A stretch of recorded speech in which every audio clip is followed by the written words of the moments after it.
तो हेलो दोस्तों, आज का रॉ का शो ख़त्म हो गया है। आज का रॉ का शो देख के मुझे ऐसा लगा कि ये शो बिल्कुल ही एवरेज शो था। जब से ट्रिपल एच पावर में आए हैं, ट्रिपल एच ने एक से एक बढ़िया हमें रॉ के और स्मैकडाउन के शो दिखाए हैं, लेकिन ये शो उनके मुकाबले बिल्कुल भी टिकने वाला नहीं था। तो हेलो दोस्तों, मेरा नाम है शुभम और आप देख रहे हैं royal wrestler.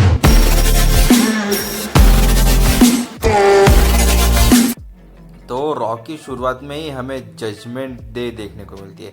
Judgement day ring में आते हैं और वो सबसे पहले एजे स्टाइल और ओसी पे निशाना साधते हैं। उसके बाद डोमिनिक मिस्टीरियो माइक लेते हैं और कहते हैं कि वो इस मॉडर्न एरा के एडी गरेरो है। इतनी बड़ी स्टेटमेंट। वो बोलते हैं नहीं नहीं नहीं, वो एडी गरेरो नहीं, एडी गरेरो वो ज़माने के डोमिनिक मिस्टीरियो थे।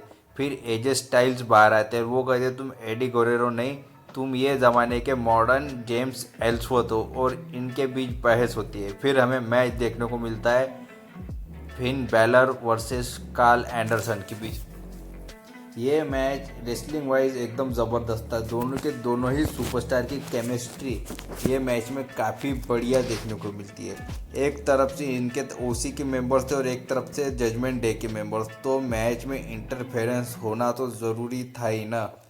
हमें एक बार एक चीज़ ऐसी भी देखने को मिलती है जहाँ रिया रिप्ली अपनी पावर दिखाती है।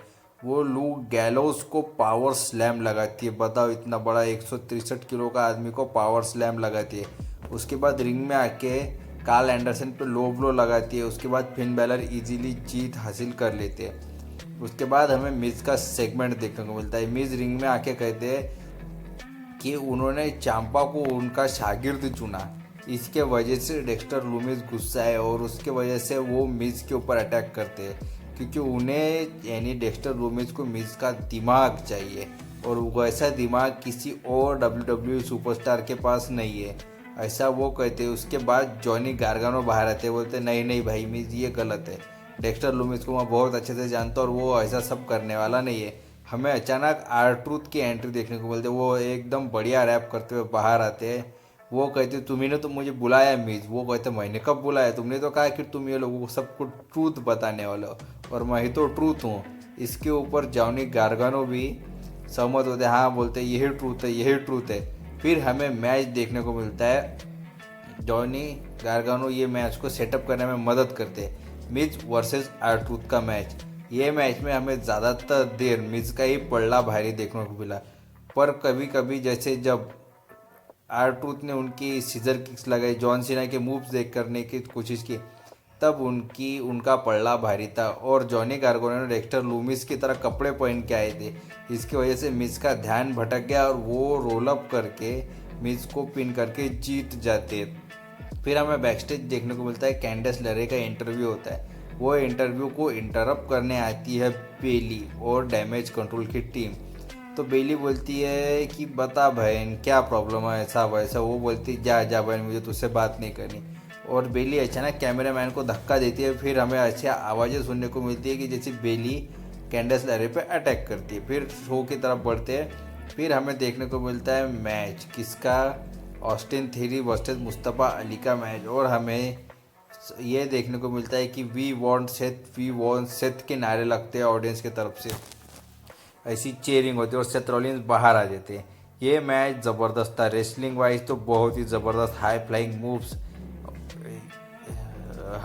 मूव्स हमें देखने को मिलते हैं अली के तरफ से, और थोड़ी इंटरफेरेंस भी देखने को मिलती है, किकआउट्स देखने को मिलते हैं। लेकिन जब थेरी का फिनिशर पड़ता है उसके बाद मुस्तफ़ा अली के पास कोई जवाब नहीं होता और वो हार जाते। मैच होने के बाद सेथ रॉलिन्स मुस्तफ़ा अली पे अटैक करते, वो उन्हें मारते मारते ऑडियंस के बीच ले जाते हैं और वहाँ से जाते वक्त पर अचानक ही मुस्तफ़ा अली सेथ रॉलिन्स पे रैंप एरिया पे अटैक करते हैं, उन्हें एलईडी बोर्ड्स के ऊपर फेंक देते हैं। फिर हमें दूसरा मैच देखने को मिलता है, ओमोस वर्सेस 4 लोकल टैलेंट के बीच, यानी 4-on-1 हैंडीकैप मैच।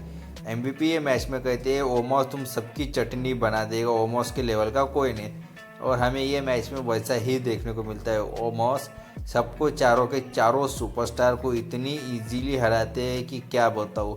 ऑलमोस्ट सबको 2 सुपरस्टार को डबल हैंड पावर बॉम्ब देते हैं, पावर बॉम्ब भी कर सकते हैं, चोक स्लैम भी कर सकते हैं, और उनके ऊपर पैर रख के उनको पिन कर देते हैं। बताओ।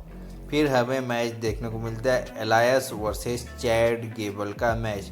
ये मैच हमें बैकस्टेज सेटअप होते हुए दिखा जब चैड गेबल और ओटिस अलायस और रिडल को इंटरप्ट करने आए थे। फिर हमें मैच देखने को मिलता है ज़्यादातर देर हमें अलायस का ही पल्ला भारी देखने को मिलता है। अलायस ही चैड गेबल को डोमिनेट करते हुए हमें ये मैच में दिखते। चैड गेबल ज़्यादा कुछ अलायस के खिलाफ कर नहीं पा रहे थे, लेकिन एक बार जब ओटिस की थोड़ी इंटरफेरेंस होती है उसके बाद चैड गेबल ने वापसी करने की कोशिश की, पर वो काम में नहीं आई। तो क्यों? तो चैड गेबल ने वापसी करने की कोशिश की, लेकिन अलायस ने उसको काउंटर करते हुए उनका फिनिशर लगाया, यानी स्पिनिंग नेक ब्रेकर लगाया चैड गेबल के ऊपर और उनको पिन करके हरा दिया। हमें फिर ओटिस और चैड गेबल का दोनों का अटैक देखने को मिलता है एक साथ अलायस के ऊपर, और अलायस को सेव करने आते हैं रिडल, और फिर रिडल और अलायस का स्टैंड टॉल देखने को मिलता है। जहाँ तक मुझे खबरें आ रही है अलायस का जल्दी ही WWE हील टर्न का प्लान कर रही है। नेक्स्ट हमें देखने को मिलता है JBL का सेगमेंट। JBL बैरन कॉर्बन के साथ मैच के लिए आए थे, तो जॉनी गार्गनो वर्सेस बैरन कॉर्बन का मैच होता है। ये मैच में जॉनी गार्गनो पूरी तरह 100% फोकस नहीं थे। तो क्यों? तो कैंडेस लरे जो उनकी रियल लाइफ पार्टनर है उनके ऊपर पहले ही डैमेज कंट्रोल ने अटैक कर दिया था। इसका फ़ायदा बैरन कॉर्बन और JBL ने उठाने की कोशिश की और उन्होंने मैच के लिए चैलेंज कर दिया, लेकिन मैच ज़बरदस्त था। बाहर रिंग साइड पे JBL बैठे हुए थे, तो जॉनी गार्गनो ने उनकी कैप पहन के वैसे ही वो जैसे चलते वैसे मूव्स किए और उसके बाद बैरन कॉर्बन पे अटैक किया, लेकिन यह बात का गुस्सा JBL को आ गया। उन्होंने उनके ऊपर रिंग साइड पे अटैक किया और उसका फ़ायदा एपिक और बैरन कॉर्बन ने उठाया और उनका एंड ऑफ डेज फिनिशर लगा दिया। और फिर हमें नेक्स्ट देखने को मिलता है ब्रॉक लेसनर का रिटर्न अनाउंस हो गया है नेक्स्ट वीक के रॉ के एपिसोड के लिए, और शो के मेन इवेंट में हमें देखने को मिलता है तो क्या, बेली वर्सेस बियंका बिलेर का 1-on-1 सिंगल्स मैच। इतना ज़बरदस्त मैच, सिर्फ मैच की लेंथ मुझे थोड़ी ज़्यादा लगी, नहीं तो ये मैच एकदम ज़्यादा ज़बरदस्त था। यह मैच में आपको क्या बताऊँ, बेली ने बियंका बिलेर के बालों को पकड़ के उनके ऊपर अटैक करने की कोशिश की, लेकिन वो भी फेल हो गया।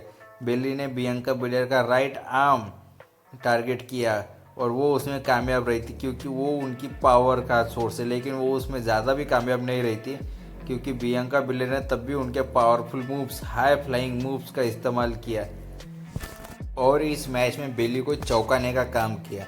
लेकिन जब एक बार बियंका बिलेर बाहर जाती तो वो तीनों ही डैमेज कंट्रोल के मेंबर्स पे अटैक कर देती है, और फिर बाप रे बाप, फिर मैं आपको क्या बताऊँ, फिर अचानक से बेली रेफरी का ध्यान भटकाने का काम करती है और फिर हमें देखने को मिलता है एक सरप्राइज रिटर्न। तो सरप्राइज रिटर्न क्या होता है, तो सबसे पहले एक सरप्राइज सुपरस्टार टॉप रोप पे चढ़ती है और वो डाइव लगा देती है टॉप रोप से डैमेज कंट्रोल की टीम, बची हुई टीम और रेफरी के ऊपर, और इसका फ़ायदा उठाती है बियंका बिलेर। वो लगाती है बेली को KOD, लेकिन पिन करने के लिए कोई नहीं होता और अचानक हमें देखने को मिलता है निकी क्रॉस का रिटर्न। वो बेली और सबके ऊपर अटैक कर देती है और इस तरह रॉ का शो ऑफ एयर चला जाता है। तो दोस्तों, अगर वीडियो पसंद आएगा तो लाइक ज़रूर कीजिएगा।